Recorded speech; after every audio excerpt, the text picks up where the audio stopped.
बिस्मिल्लाहिर्रहमानिर्रहीम।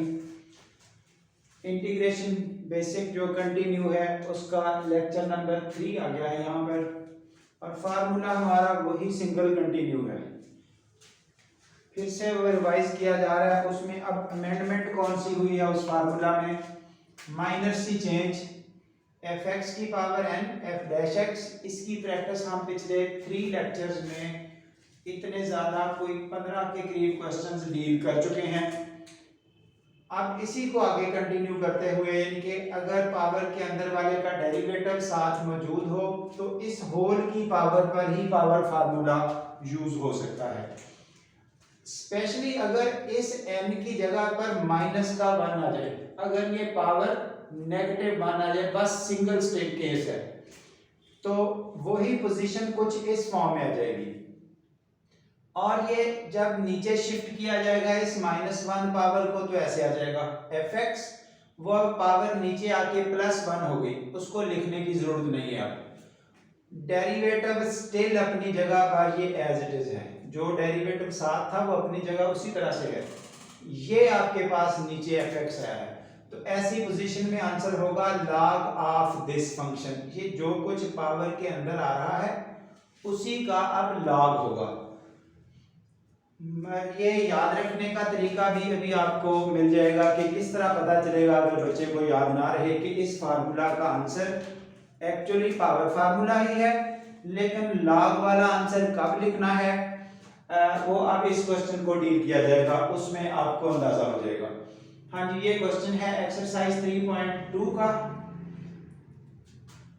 Statement given है, इसकी अब इंटीग्रेशन एज पर रूटीन हम इस निचले वाले पार्ट को ऊपर शिफ्ट करते हैं, तो ऊपर शिफ्ट करके पावर -1 हो गई और बाकी सब कुछ एज इट इज।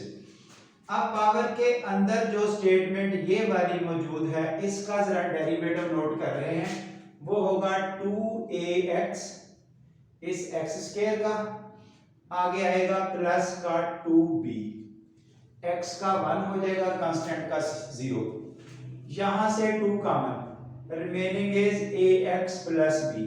अब आपको यहां से क्लैरिफाई होना चाहिए कि डेरिवेटिव एक्चुअल इस पावर के अंदर वाले का कितना है, 2 इंटू दिस, अवेलेबल कितना है ax प्लस b। वही तरतीब 2 यहां इंसर्ट किया, वो डेरिवेटिव कंप्लीट करने के लिए, फार्मूला का फॉर्मेट पूरा करने के लिए, बाहर उसको बैलेंस किया 1/2। अब आपका ये वाला पोर्शन उस फार्मूला की रेंज के मुताबिक आंसर क्रिएट करेगा। हाँ जी, अब आपको वो चीज याद करवानी है। अगर कोई पर्सन याद ना रख सके, फर्ज करें ड्यूरिंग क्वेश्चन सॉल्यूशन भूल जाता है कि लॉग वाला फार्मूला कब लिखना है, क्योंकि हम तो सिर्फ पावर फार्मूला की बात करते आ रहे हैं। ये देखिए, अभी वही पोजीशन है कि आप उस पर पावर फार्मूला अप्लाई करते हैं। पावर फार्मूला का रोल क्या होता है, जितनी पावर हो उसमें 1 ऐड कर देना है, सो 1 ऐड कर दिया, और वही स्टेटमेंट डिनोमिनेटर में भी लिखी जाती है आफ्टर एडिंग द पावर।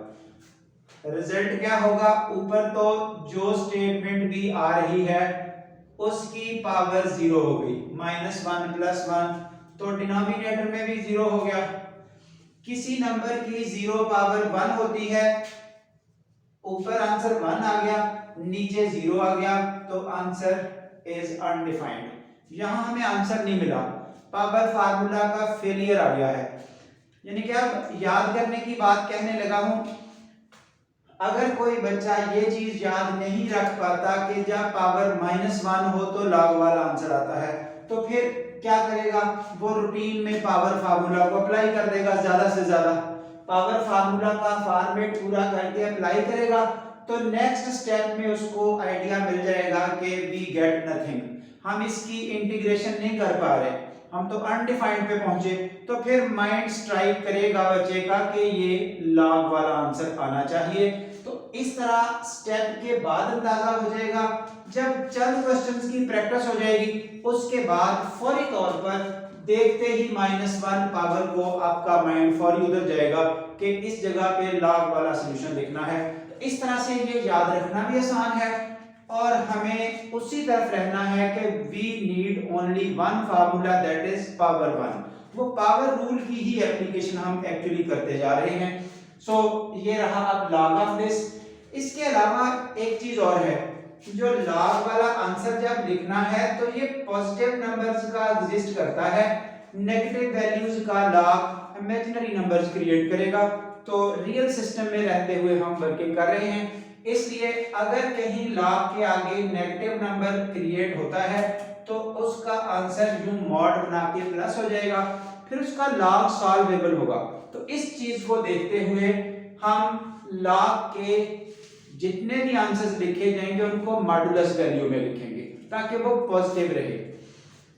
और अगर हमें कॉन्टेक्स्ट से अंदाजा हो जाए कि वैल्यू प्लस ही है, फिर वो मैटर नहीं करता।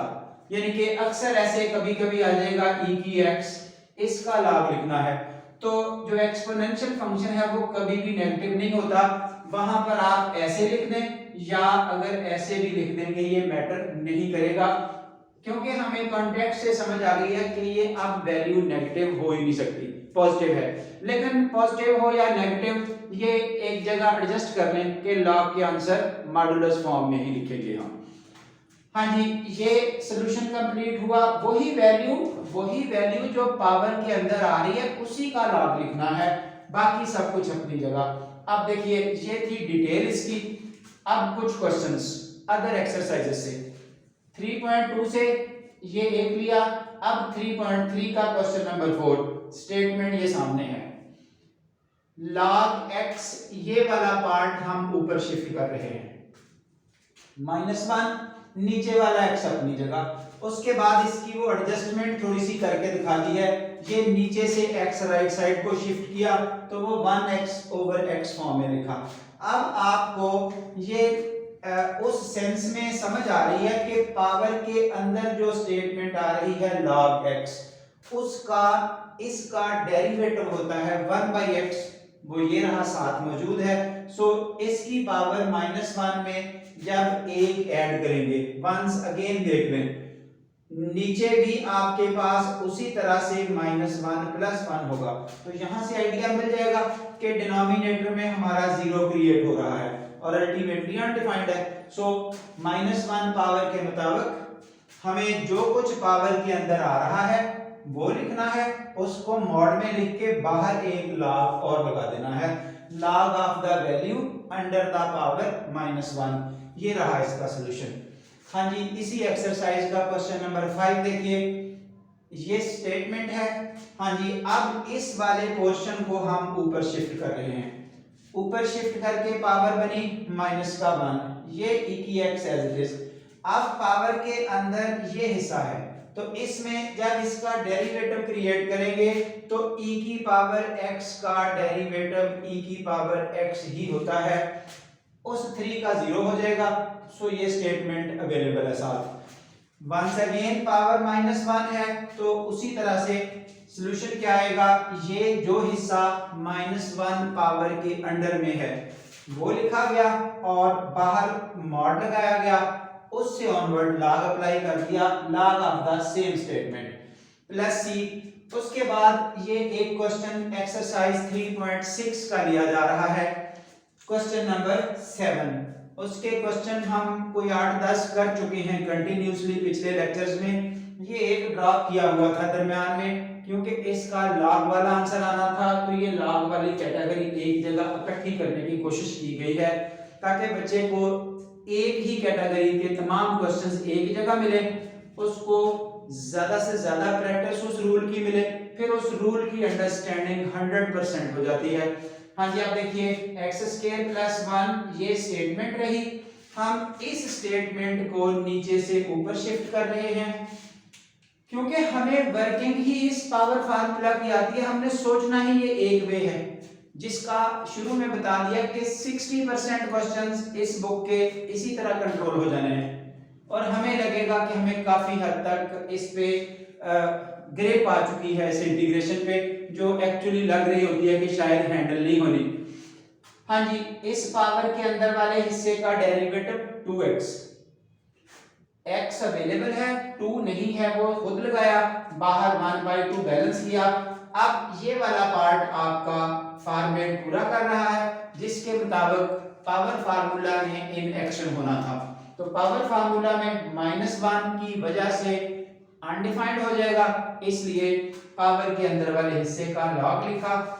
अब देखिए यहाँ हमें कॉन्टेक्स्ट से क्लियर है कि x का स्क्वायर प्लस रहेगा, आगे प्लस का 2 होगा, तो मॉड इसमें लगाएं या ना लगाएं मैटर नहीं करेगा। ये रही limits of integration. Upper limit 2 लगाई, लोअर लिमिट 1 लगाई, इसकी फर्दर जो प्लस माइनस करनी है वो अब आप यहाँ आ चुके। तमाम स्टेप्स लिखे जा रहे हैं, log 6 log 3। उसके बाद यहाँ पहुंच के देखिए log की प्रॉपर्टीज। ये आंसर लिखने के लिए log की प्रॉपर्टीज का कंसेप्ट, ये वो प्रॉपर्टीज हैं जो बिल्कुल बेसिक क्लासेस से हम पढ़ चुके हैं। log of mn equal to log m plus log n। अगर दो वैल्यूज का प्रोडक्ट हो, बाहर log हो, तो उन log अलग अलग डिस्ट्रीब्यूट हो जाएगा दोनों नंबर्स पर, और प्रोडक्ट जो प्रोडक्ट है वो समेशन में कन्वर्ट हो जाएगा। इसी तरह अगर ये log of m over n हो तो log m minus log n, यानी कि जो क्वोशिएंट है वो डिफरेंस में कन्वर्ट हो जाएगा। यही अगर log of m raise to power n हो तो n पावर बाहर आ जाएगी। ये log की प्रॉपर्टीज हैं, इनका इंटीग्रेशन से कोई लेना देना नहीं है। तो ये इनके ये यहां लिख हो जाएगा अगर कोई पावर हो। अब वही कुछ यहां है, ये देखिए ये log of m minus log of n, उनको इकट्ठा करके m ओवर n बनाया। ये अब सिंपलीफिकेशन के बाद आपको आंसर देगा 2। सो ये रहा सॉल्यूशन। अब कुछ फार्मूले जब हम ट्रिग्नोमेट्री पे पहुंचेंगे नेक्स्ट 2-3 लेक्चर्स के बाद उनको इकट्ठा काम करेंगे।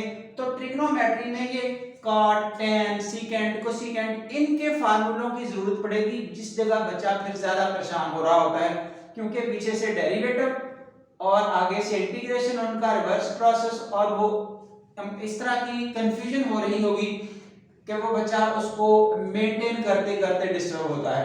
हाँ जी, आप देखिए cot x, इसका फार्मूला बच्चे ने जब जाके याद करेगा, यूज करेगा, तो फिर फ्रीक्वेंटली यूज करेगा। इस वक्त ये log की प्रॉपर्टी समझानी थी, साथ आपको ये फार्मूला भी याद करने का वे मिल जाएगा। ये cot x को लिखते हैं cos over sin, tan x को लिखते हैं sin ओवर cos। ये हमारा मैट्रिक लेवल में बच्चा सीख के आता है। जो बच्चा मैट्रिक करके आता है वो 100% इन चीजों को समझ रहा होता है कि cot को लिखते हैं cos ओवर sin, जबकि tan को लिखते हैं sin ओवर cos।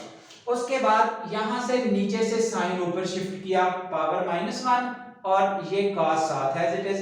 तो अब देखिए इस -1 पावर के अंदर जो कुछ लिखा गया है दैट इज sin x। जब हम इसका डेरिवेटिव लेंगे वो बन जाएगा cos x। तो इट मींस पावर के अंदर वाले का डेरिवेटिव साथ अवेलेबल है, पावर -1 है, तो log ऑफ जो कुछ भी पावर के अंदर है ये रहा उसका सॉल्यूशन। सिमिलरली tan देखिए, ये sin ओवर cos को ऊपर शिफ्ट किया -1, अब पावर के अंदर आ रहा है ये cos x। जब cos का डेरिवेटिव हल करेंगे it is -sin x। Sine available है, माइनस अवेलेबल नहीं है, ये खुद लगाया, बाहर बैलेंस किया। अब फॉर्मेट पूरा हो चुका तो पावर के अंदर वाले हिस्से का log लिखा। ये फार्मूला को ना कुछ और तरीके से भी बच्चे याद करते हैं और क्वेश्चन पूछा जाता है, यानी कि यही वाली प्रॉपर्टी यूज हुई है log की। एक आंसर ये है स्टेरिक वाला, दूसरा आंसर इस माइनस पावर को अंदर शिफ्ट करें, ये रिवर्स करते हुए जब अंदर शिफ्ट होगा तो ये बनेगा। अब यहां पहुंच के वो 1 ओवर दिस, यानी कि जो cos x की पावर -1 है वो नीचे आके ऐसे cos x हो गई, और फाइनली फिर इसको हम सीकेंट लिख देते हैं, log of secant plus c। तो इस स्टेरिक फॉर्म में भी याद कर सकते हैं, इस फॉर्म में भी याद कर सकते हैं, दोनों स्टेरिक वाली लाइनें हैं। ये tan x के इंटीग्रल के फार्मूले हैं। यहाँ ट्रिग्नोमेट्री को डील नहीं किया गया, लेकिन इस रूल को समझाने के लिए वो कुछ हद तक ऐड कर दिया है कि जब हम वहां पहुंचेंगे उस वक्त कम से कम ये फार्मूले याद करना हमें आसान होंगे। सो अब ये नेक्स्ट वाले लेक्चर्स में इंशाल्लाह आपको मज़ीद इसी तरह की वीडियो मिलेगी। यहाँ तक का काम जितना है वो, अगर कहीं कोई मसला है तो बच्चा ज़रूर हमें इंडिकेट करे through comments. Thank you very much.